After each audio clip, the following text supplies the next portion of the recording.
RMC tous les jours. Demanche, Arnaud Demanche qui s'installe dans ce studio. Bonjour Arnaud. Bonjour à tous. Alors je voulais revenir sur la chronique de mardi. Oui, parce que j'ai parlé du jeu antifasciste que la Fnac avait censuré sous pression de l'extrême droite. Elle a fini par le remettre en vente et il est même en rupture de stock. Alors j'ai appris depuis que mon spectacle était censuré par la Fnac. Je vous invite à faire cesser cette censure en commandant immédiatement vos places pour la liberté. Non, surtout, sans déconner, suite à cette chronique, j'ai eu pas mal de messages.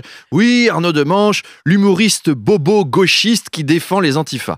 Bon, alors c'est un peu toujours le même profil. Hein, c'est des gens qui ont un drapeau français et une fleur de lys dans leur bio Twitter, avec une photo de militaire ou un logo au Reconquête. Vous savez, c'est des gens qui brandissent Samuel Paty dans toutes les conversations. Mais bon, qui sont quand même un peu embêtés quand on pense différemment d'eux. Et donc, je suis un bobo gauchiste, islamo-wokiste à cheveux bleus. Alors Freud sur disait, les cheveux bleus, en tout cas, moi, sur les cheveux bleus, vous pouvez démentir. Non, non, je dément. Freud disait tout est sexuel, eux c'est tout est gauchiste. Et donc j'ai lu Manu Le Chypre est gauchiste. C'est une découverte. J'ai lu Charles Magnin avec sa barbe de gauchiste. Alors, méfiez-vous Charles, votre barbe vote Mélenchon la nuit quand vous la regardez pas. Hein.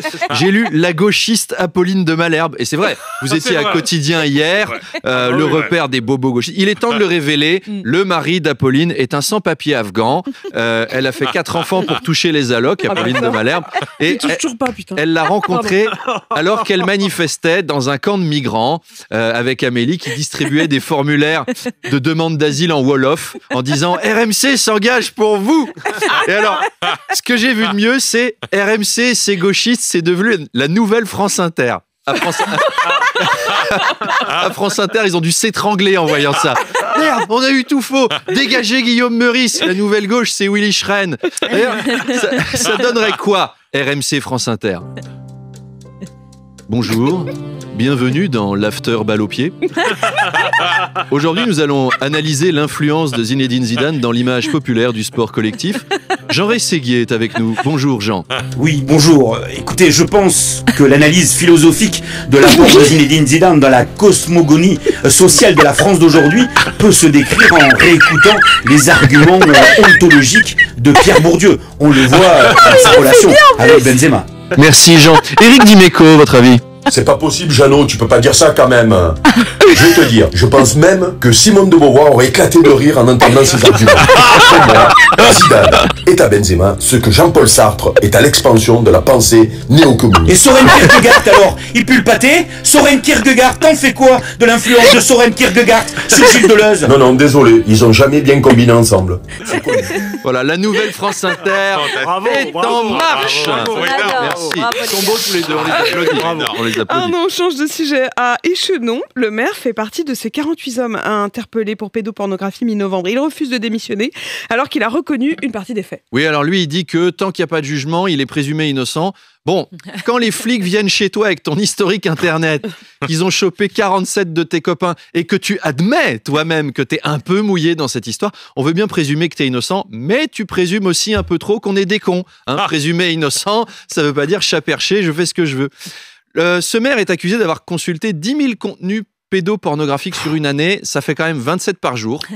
Même Marc Dutroux, il trouve que c'est trop.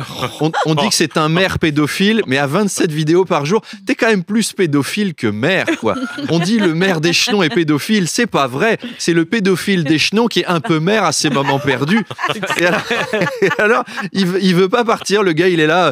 Non, je peux pas, j'ai trop de travail. Il y a le Noël de la collectivité à boucler. En plus, personne voulait faire le Père Noël cette année pour distribuer les papillotes et prendre les enfants sur les roues. J'ai promis de le faire. Je peux pas partir quand la ville pile a besoin de moi. Ça reste un professionnel. Et maintenant, Apolline, partons pour de nouvelles aventures dans notre ville préférée. Je vois que vous êtes habillée en cuir. Vous attendez donc le nouvel épisode des aventures de Saint-Étienne. Et Saint-Étienne, et oui, évidemment. Oui, parce qu'un nouvel article de Mediapart, je l'ai lu intégralement hier. Ah, il est édifiant, fantastique. Il est inouï cet article, cette enquête est incroyable, qui est sortie donc pas plus tard qu'hier au sujet du maire Gaël Perdriau, accusé de chantage à la sextape. Voilà, après Échenon, c'est la fête des mères aujourd'hui. Alors, attachez vos ceintures, passez votre torse à l'huile de Monoï. On repart dans la Dallas de la Loire, avec cette fois un nouveau personnage qui arrive dans la saga, Laurent Wauquiez. Eh oui. Bon, alors je dois vous avouer que j'étais un peu déçu à la base, un peu comme n'importe qui le serait en voyant arriver Laurent Wauquiez. Mais Mediapart révèle que Gaël Perdriau a essayé, accrochez-vous, de faire croire à son adjoint que Laurent Wauquiez était pédophile. Voilà, la fête continue. Franchement, pour attaquer Laurent Wauquiez, c'est pas les angles qui manquent en plus. Des défauts, il en a déjà plein, il y en a beaucoup. C'est pas la peine d'en inventer.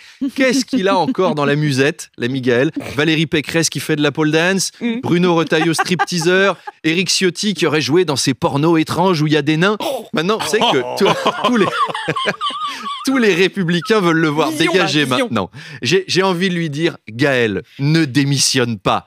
Tiens le coup. Il y a trop de chroniques formidables qui nous attendent. On est avec toi, Gaël. Gaël, reste. Toute la nouvelle France Inter est derrière toi. Allez, à demain. À demain, Arnaud Demanche. Un bonheur de vous retrouver chaque matin, 7h20, 8h20 sur RMC et en podcast, bien sûr.